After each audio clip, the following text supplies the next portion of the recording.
Aujourd'hui, on parle de sécurité en matière d'utilisation du gaz liquéfié à la maison, justement. Et avec nous, en plateau, M. Djabidja Nissé Habib. Bonjour, monsieur. Bonjour, monsieur. Bonjour. Madame. Alors, première question, quelle est la base de la sécurité dans l'usage de ce qu'on appelle communément le GPL domestique? Le GPL qui veut dire Gaz et pétrole liquéfié. Pétrole liquéfié. Voilà. Alors, à la maison, pour utiliser le gaz en toute sécurité, il y a deux éléments incontournables.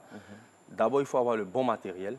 Le bon matériel, vous avez dit? Oui, Le bon matériel. On a du matériel ici à la RTI. Oui, avant toute intervention, c'est le jingle. Bien sûr.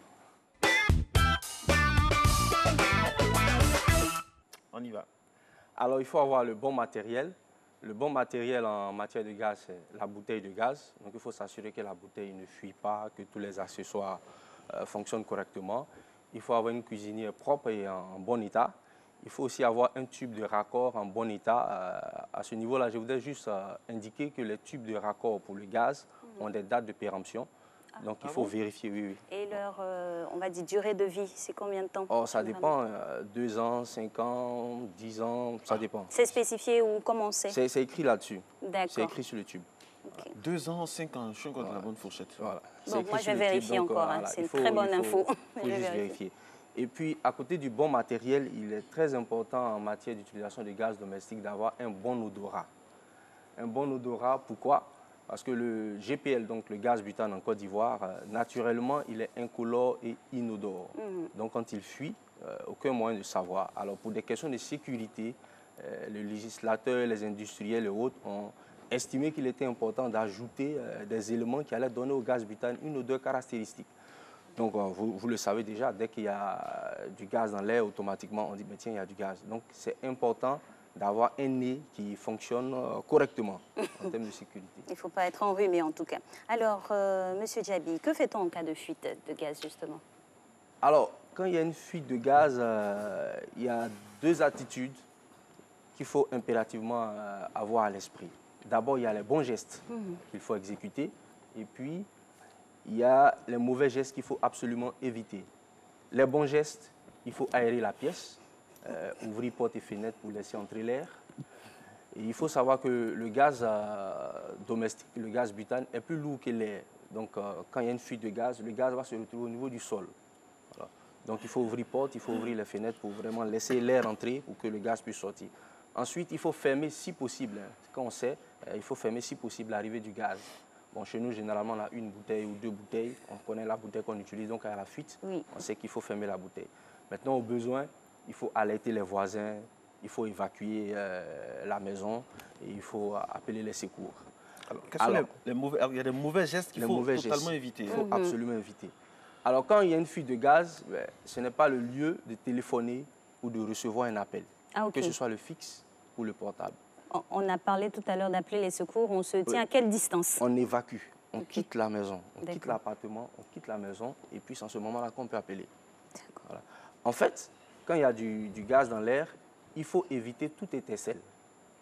Alors, téléphoner, réceptionner un appel, allumer la lumière, éteindre la lumière, même avec une lampe de poche, toucher au disjoncteur, brancher un fil électrique, ce sont des éléments qui sont susceptibles de pouvoir créer des étincelles, donc des explosions. Il faut aussi éviter de fumer. Et puis quand on alerte le voisin, on n'appuie pas à la sonnerie, on va plutôt toquer à la porte. Ah, ok.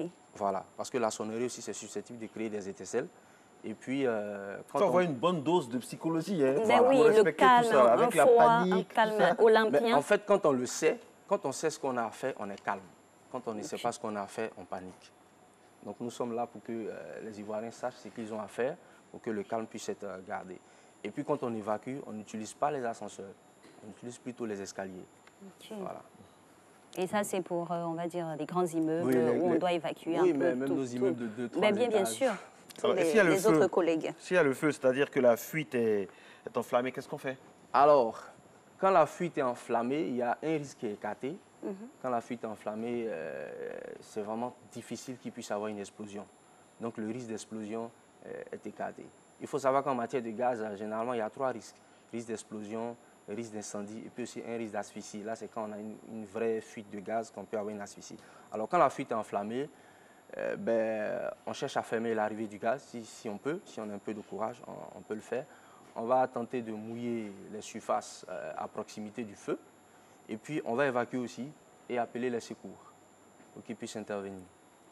Alors, Monsieur Djabitra, j'ai envie de vous demander comment se fait l'installation même du matériel gazier au sein de la maison. Parce qu'on a les réfrigérateurs, on a la gazinière, des fois on a un autre congélateur. Comment aménager tout ça au sein de notre cuisine? Comme je l'ai dit, ici, pour l'instant, nos installations en matière de gaz ne sont pas très lourdes. Hein. C'est une bouteille de gaz B12 ou B6 qu'on va déposer le plus proche possible de la cuisinière. Il faut que la bouteille soit déposée de façon verticale. Elle ne doit pas être couchée. On la dépose de façon verticale. Et puis, de façon assez aisée, on peut connecter le câble à la bouteille de gaz et puis à la cuisinière. Et il faut vraiment être observateur. Voilà, s'assurer que la cuisinière ne souffre pas de fuite. S'assurer aussi que le câble est dans sa limite d'utilisation. Et puis, la bouteille de gaz, déjà, quand on va l'échanger, il faut s'assurer aussi qu'elle n'est pas en train de fuir. Voilà. Il faut avoir la précaution de tous les instants. Et surtout, ce qu'il faut préciser, éloigner au maximum les enfants de tout ce qui est bouteille de gaz, tout ça. Parce qu'on ne sait pas, un mauvais petit geste est vite arrivé. Les enfants, ils n'ont qu'une prévénance. Donc, les parents doivent prendre toutes les dispositions pour ne pas qu'ils puissent être amenés à manipuler les équipements de gaz. Alors, on va vous demander un dernier conseil en matière de sécurisation. Dernier conseil, je pense que le gaz, c'est très utile. Tout le monde peut l'utiliser. Il faut bon matériel et les bons gestes. Et puis, je pense que c'est OK. Merci à vous. Merci je infiniment. rappelle M. Djabidja Anissé Habib, ingénieur pétrole, secrétaire général de SMG Engineers. Merci beaucoup de nous apporter donc votre savoir pour ces moments de sécurité. Parce que le matin, indubitablement, on a affaire au gaz. Donc, on a bien fait de vous faire venir.